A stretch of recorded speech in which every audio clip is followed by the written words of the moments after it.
첫째, 무허가 주택이 있어서 대출은 안 된다. 둘째, 무허가 주택 주인을 찾을 수가 없고 연락처도 모른다. 그래서 그냥 무허가 주택은 토지를 사는 사람이 알아서 처리해야 한다. 셋째, 마을 사람들에게 알려지지 않도록 해주기를 바란다. 땅이 싼 이유가 있었습니다. 매력은 있지만 무허가 주택을 처리하려면 명도를 해야 하고 멸실 처리까지 해야 하기에 가격은 매력이 있었지만 부담스러운 특약사항으로 거래가 힘들었던 것 같았습니다. SK하이닉스 투자 정보 같은 아주 중요한 내용까지 파악했습니다. 또한 안성시청 공무원과의 통화에서 이미 방축산업단지는 계획이 잡혀있고 SK 관계자들이 지역 이장단들과 협의를 하고 있으며 지작물 조사 때문에 여러 번 방문하고 있다는 사실을 파악했습니다.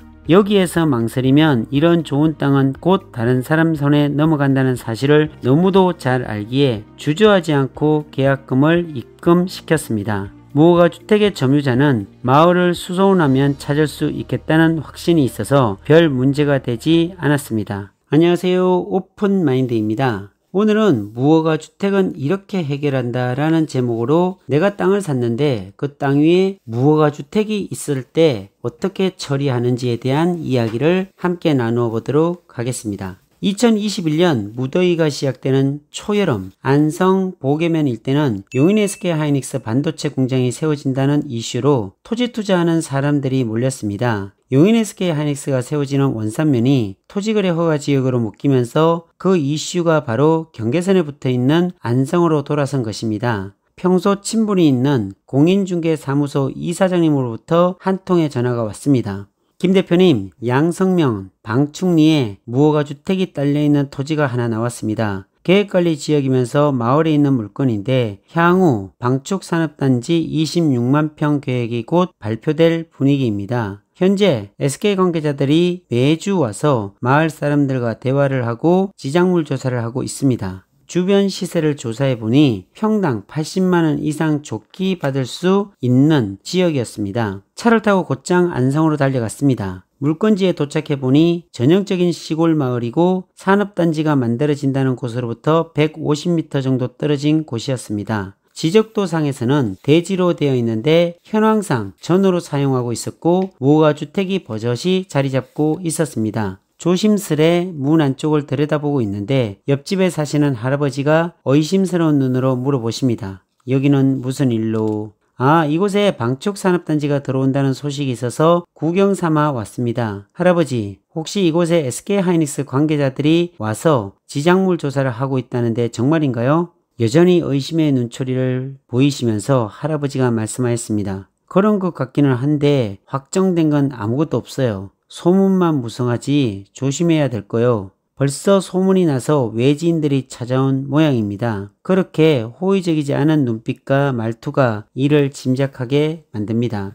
동네를 한 바퀴 둘러보고 소개해준 공인중개사 사무소에 찾아가 계약 조건을 다시 확인했더니 다음과 같은 세 가지 요건이 있었습니다. 첫째, 무허가 주택이 있어서 대출은 안 된다. 둘째, 무허가 주택 주인을 찾을 수가 없고 연락처도 모른다. 그래서 그냥 무허가 주택은 토지를 사는 사람이 알아서 처리해야 한다. 셋째, 마을 사람들에게 알려지지 않도록 해주기를 바란다. 땅이 싼 이유가 있었습니다. 매력은 있지만 무허가 주택을 처리하려면 명도를 해야 하고 멸실 처리까지 해야 하기에 가격은 매력이 있었지만 부담스러운 특약사항으로 거래가 힘들었던 것 같았습니다. 이 물건 제가 매입하도록 하겠습니다. 지금 1000만원 가계약금 넣고 가겠습니다. 시원스러운 계약에 공인중개사무소도 만족하는 눈치였습니다. 사실 현장에 직접 가보지 않고서 전화상으로 집원을 소개받았을 때 이미 권리 분석이 다 끝난 상태였고 마음속으로는 이미 오늘 계약하겠다는 생각을 하고 온 것이었습니다.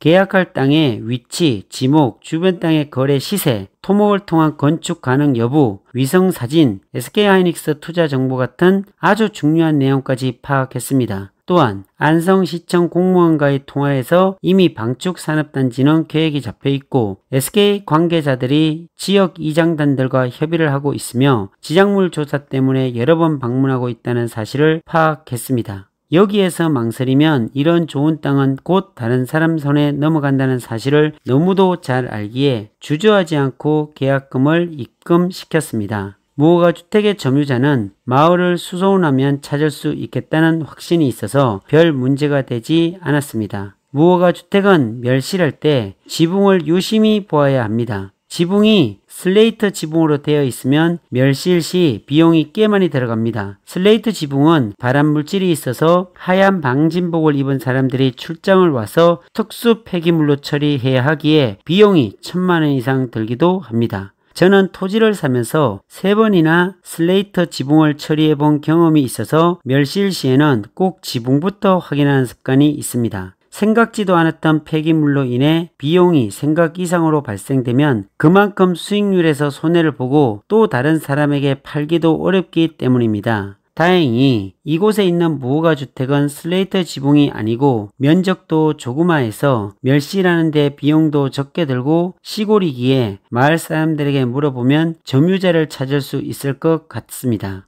그렇게 2021년 6월 17일에 등기를 마쳤습니다. 등기 후 다시 마을을 찾았습니다. 이제는 당당하게 마을에 가서 매수한 땅을 둘러보고 문이 잠겨있는 무허가 주택을 돌아보며 주변 산업단지가 들어온다는 곳까지 임장을 다니고 있는데 지난번에 왔을 때 만났던 할아버지를 만났습니다. 지난번에 오신 양반 아닌가? 아, 네, 맞습니다. 여기 무허가 주택이 있는 이 땅을 제가 계약을 했습니다. 그래서 오늘 다시 돌아보러 왔습니다. 할아버지는 깜짝 놀라시며 물었습니다. 아니, 이 땅을 사셨다고? 네, 며칠 전에 이미 등기까지 했습니다. 할아버지는 실망한 표정으로 이야기하셨습니다. 사실 이 땅은 내가 살고 있는 집과 붙어 있어서 내가 살려고 했는데 안 판다고 해서 사지 못했는데 이걸 팔았네. 기왕이면 마을 사람인 나에게 먼저 이야기하지 왜 그랬을까? 그런데 얼마에 사셨소?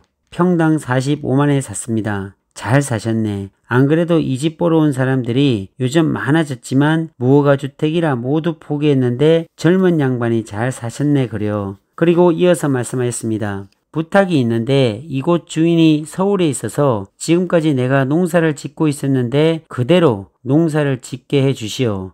어차피 지목이 대지라 현황으로 농사를 지어도 무리가 없기에 집을 제외한 나머지 땅에 할아버지가 농사를 지을 수 있도록 배려해 드렸습니다. 그리고 주변 상황에 대해 자세히 여쭤보니 그제야 환한 미소로 할아버지는 자세히 말씀해 주셨습니다. 현재 안성시에서 찾아오고 SK하이닉스에서도 찾아와서 마을 이장들과 이야기 중이기에 이곳에 산업단지가 들어오는 것은 확실하다고 하셨습니다. 그리고 현재 무허가 주택에 사는 사람은 평일에는 안 오시고 주말이면 가끔 한 번에 들른다며 연락처를 가르쳐 주셨습니다. 시골 마을에 임장을 다닐 때 정장을 입고 다니면 친근함이 떨어져 마을 사람들이 색안경을 끼고 보기도 합니다. 그래서 저는 시골 임장을 다닐 때는 청바지에 티셔츠를 입고 다닙니다. 그리고 마을 사람들에게 드릴 음료수를 차에 챙겨 다닙니다. 이런 배려가 시골에 사시는 분들에게는 엄청난 효과가 있습니다. 지나가다가도 바카스를 그 자리에서 따서 드리면 어르신, 이곳에 전원주택 지을 만한 땅이 있을까요? 서울에서 살다가 곧 퇴직 예정이라 공기 좋은 곳에서 살고 싶어서 둘러보고 있습니다. 라고 말씀드려야 합니다. 투자할 땅을 찾는다고 하면 절대로 좋게 보지 않습니다. 이렇게 상대가 친근감을 느낄 수 있는 화법으로 다가가고 얼굴을 익히고 난 후에 투자할 땅에 대해 문의하며 혹시 주변에 팔려고 하는 좋은 땅이 나오면 꼭 연락 주시고 잘 성사되면 수고비는 꼭 챙겨드리겠다는 말씀을 드리고 오면 종종 계약이 되곤 합니다. 다음날 동네 할아버지에게 받은 무허가 주택 점유자께 연락해서 전화해보니 의외로 온순하신 분이셨습니다. 덤프트럭 기사라 토요일에 시간이 되니 용인에서 만나자고 해서 토요일에 일정을 잡았습니다. 만나기 전 명도 확약서를 작성 후 최대한 배려해서 기분 좋게 마무리하기 위해 문구 하나하나 정성을 들여 작성 후 점유자를 만났습니다. 점유자는 30년 전부터 거기에 살았고 그 땅 주인분의 배려로 무허가로 집을 짓고 살았다고 하시면서 내년까지만 살게 해주면 조건 없이 나가겠다고 이야기해 원만히 해결을 볼 수 있었습니다. 많은 사람들이 이 땅을 보고 갔지만 산업단지에 대한 정확한 정보를 확인하지 못했다는 점에 더해 무허가 주택이라는 걸림돌로 매수하지 못했습니다. 경매와 마찬가지로 땅에도 어려운 땅이 있습니다. 금액이 많은 건재당이나 유치권, 가압류가 잡혀 있는 땅이 가끔 나오기도 합니다. 이런 땅은 급매로 나오는 경우가 많기에 권리 분석을 할 줄 알면 아주 좋은 수익을 거둘 수 있는 기회의 땅입니다. 2021년 6월 17일에 매수한 땅은 2021년 11월 27일 정확하게 5개월 만에 2배가 넘는 금액으로 매도할 수가 있었습니다. 이처럼 정확한 정보와 문제를 해결할 수 있는 능력이 남들 10년 동안 벌 수 있는 연봉을 단 1년 만에도 벌 수 있게 합니다. 또한 평생 써도 남을 정도의 연봉을 부동산 투자를 통해 얻고 성공할 수 있습니다. 내가 하지 못한다고 남들도 하지 못하는 것은 아닙니다. 또한 내가 할 수 있다고 남들 또한 할 수 있는 것도 아닙니다. 단지 기회가 주어지지 않았을 뿐입니다. 그 기회가 주어진다면 누구든지 가능한 일이기에 분명히 스스로 찾아온 기회들을 놓치는 실수를 절대 하지 않길 바라며 그 기회의 주인공이 반드시 당신이 되길 바래 봅니다. 오늘은 여기까지입니다.